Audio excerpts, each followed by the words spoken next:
O Hunter foi sem dúvida um dos personagens com um dos maiores desenvolvimentos dentro de A Casa da Coruja. Mas você por acaso sabe como é que foi a história desse personagem? Ou melhor ainda dizendo, do que ele é feito? Pois é, hoje no vídeo de hoje eu vou trazer toda a história do Hunter de uma forma bem resumida, mas muito bem explicativa para todo mundo. Então você que já apareceu aqui, deixa o seu like e se inscreve no canal. Quem é Hunter? Hunter apareceu oficialmente na segunda temporada como o famoso Guarda Dourado. Ele era o braço direito do Imperador Belos e acreditava estar trabalhando para proteger as Ilhas Escaldantes. Diferente das outras bruxas, Hunter não conseguia usar magia naturalmente. Por causa disso, ele dependia de um cajado artificial para lutar e realizar feitiços, parecido com aquele do Belos, né, que ele usava. Aquele que tinha até um fio grudado nele. Mesmo parecendo confiante, era evidente que Hunter vivia sob enorme pressão. Belos exigia perfeição o tempo todo, o cara é muito exigente, é o típico pai controlador, sendo que nem pai do maluco o cara era, né? Era só um tiozão. Qualquer erro que o Belos fazia, ele era tratado como um fracasso pro Belos, né? E isso fez com que o Hunter crescesse acreditando que seu valor dependia apenas da sua utilidade pro Belos. A verdade sobre Belos. Durante muito tempo, o Hunter acreditou que o Belos, né, era tio dele, porque era essa história que o Belos empurrava pra ele, falando que os pais dele tinham morrido por causa da magia primordial. Mas essa história, como a gente sabe, é uma mentira. Conforme os mistérios da série avançam, a gente descobre que o Belos escondia esse segredo, né, cara? Mano, era surreal o que esse cara fez. Era um segredo horrível. O Hunter não era sobrinho dele. Na verdade, ele havia sido criado artificialmente. Belos utilizava Greenwalkers, seres artificiais criados para servirem como substitutos de alguém, e Hunter era apenas o mais recente deles.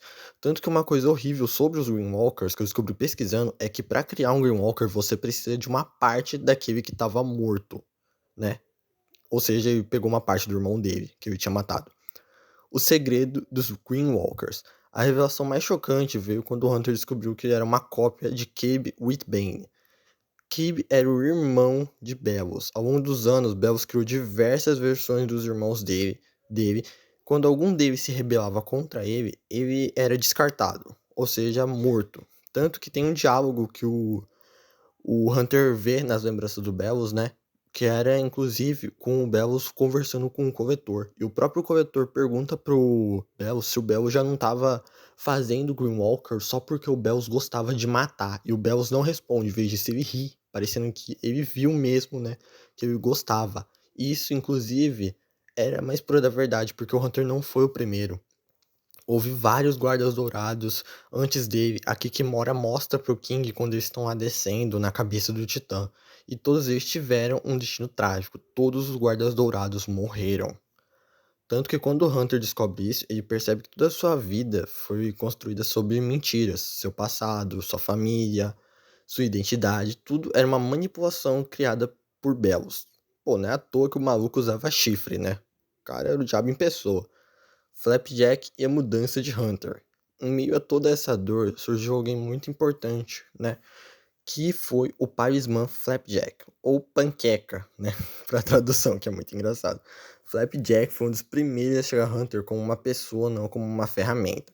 Graças a seus novos amigos, como Luz, Gus e Willow, Hunter começou a entender que podia escolher quem ele queria ser. Pela primeira vez, ele teve amigos de verdade. Pela primeira vez, ele teve uma família. E pela primeira vez, sentiu que tinha valor além das expectativas do Belos. O sacrifício de Flapjack. Infelizmente, a história do Hunter, né, pô, ela é muito, muito sofrida.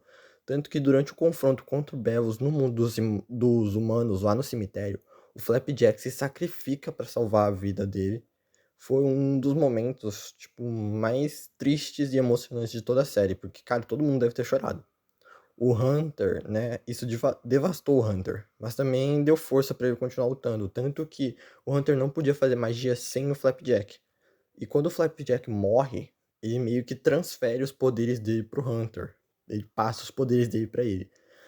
E fazendo isso, ele ganhou força para continuar lutando. Ele decidiu honrar o legado do amigo, né, e impediu Belos de machucar mais gente. Final e conclusão.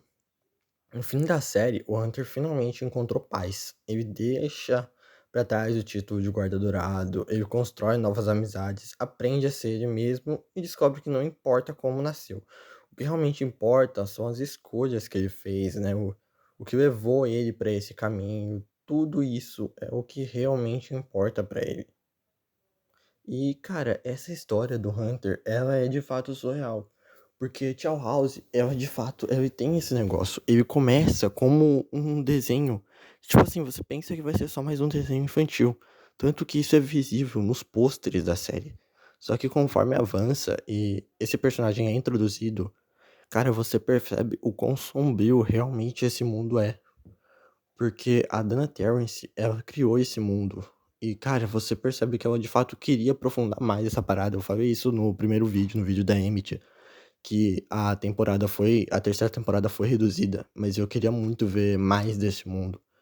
E, cara, quando eles estão lá naquele episódio em que mostra, né, as lembranças do Bells, e a gente tem lá os corpos dos guardas dourados, que a própria Luz fala que antes deles irem parar naquilo lá que era a mente verdadeira do Bells, aquilo tudo ao redor deles era pura da mentira.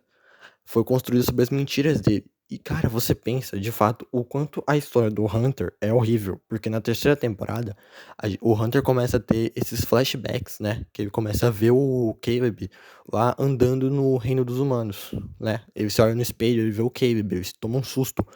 E, cara, você de fato percebe o quão longe o Belus foi, cara, por uma ambição ridícula. Ele criou cadáveres ambulantes do irmão dele, que ele ficava matando, inclusive porque ele gostava. Como eu falei aqui no começo desse vídeo, o Coletor e o Belus, eles têm esse diálogo lá, no mesmo episódio, esse mesmo episódio das lembranças, ele tem esse diálogo que o Hunter vê quando ele tá com a luz na cabeça do Belus. E, cara, o próprio corretor pergunta pro Belus, você só tá fazendo eles, tipo, você só tá fazendo Greenwalkers porque você gosta de matar. E detalhe, o Belus, ele não concorda, em vez disso, ele ri. E o riso dele, cara, não é nem um riso sarcástico. Ele, tipo assim, ele ri com um ar, tipo assim, de assentamento. E o corretor começa a debochar. O corretor também ri. Mas pro corretor, isso não faz muito sentido, porque a gente sabe que o corretor, ele é um ser cósmico. Então pra ele não faz diferença. E essa temporada, a segunda temporada, ela fica ainda mais sombria quando o King e a Kikimora estão descendo lá embaixo e o King pergunta, né, o por que que tinha todas aquelas máscaras de guardas dourados lá. E a Kikimora fala, são todos os guardas dourados que falharam com ele. A história não aprofundou muito, né, quantos guardas dourados ao todo foram criados, mas tanto pela quantidade de máscaras que tinha lá no crânio do Titã, né, a gente já pode presumir que ao longo da história o Belus deve ter criado vários guardas dourados. E eu acho que para todo guarda dourado ele devia empurrar a mesma história, tipo, a gente é família e tal.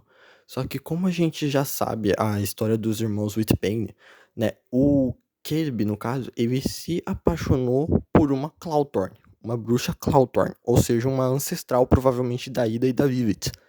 Tanto que não é à toa que o Flapjack, né, cara, ele de fato é parecido com um parismã do pai da Ida que aparece num episódio. E de fato, isso, né, é muito estranho, porque, cara, isso é surreal. Porque a Ida teve uma ancestral que foi pro reino dos humanos e se apaixonou do pelo irmão do Belus. E, cara, isso é muito surreal. E a história não aprofundou muito até como ele perdeu a porta dele. Como o Belus tinha perdido a porta original que ele mesmo tinha criado. Mas, cara, eu sinceramente, eu imagino que durante essa briga que ele teve com o irmão dele, né, com o irmão dele, cara, o irmão dele deve ter, tipo assim, sei lá, escondido a porta dele, roubado, não sei, porque não deixa claro se foi ou não. Não, de fato deixa assim, né? Que de fato a porta veio depois que o irmão dele já estava morto. Eu presumo que no caso a porta tenha sido roubada. Mas isso não tem nada a ver, isso aqui é só eu expressando a minha curiosidade. Mas de fato é surreal, porque o Bells deve ter guardado o corpo do irmão dele para ir tirando partes dele de pouco a pouco. E cara, eu acho isso incrível, porque se você parar pra pensar, o Bells de fato criava Greenwalkers porque ele gostava de matar. Cara, ele criava esses Greenwalkers desde que eles eram crianças até eles ficarem adultos. E isso é muito assustador, porque ele de fato criava os Greenwalkers porque ele gostava de matar eles. Porque ele teve mais de sei lá quantos Greenwalkers e isso nunca entrou na cabeça dele. Por que que eles continuam me traindo? Por que que eles continuam se rebelando contra mim? E de fato, cara, assim, esse episódio em que o corretor pergunta pra ele, pra mim isso foi a resposta definitiva. Ele criava clones do irmão dele porque ele gostava disso. Ele gostava de matar o próprio irmão. Esse cara era um completo psicopata. E no final da série, eu de fato eu gostei. Eu gostei que o Bells teve a cara dele pisada. Eu gostei que ele foi pisado até a morte, o que sobrou do corpo dele, né? E eu acho que muita gente também gostou. E eu só não gostei que o Hunter não tava lá nesse final. Eu acho que, tipo assim, se o Hunter tivesse participado ou que ele e o Bells tivessem um diálogo final, eu acho que teria sido mais massa. Mas essa também é a minha opinião.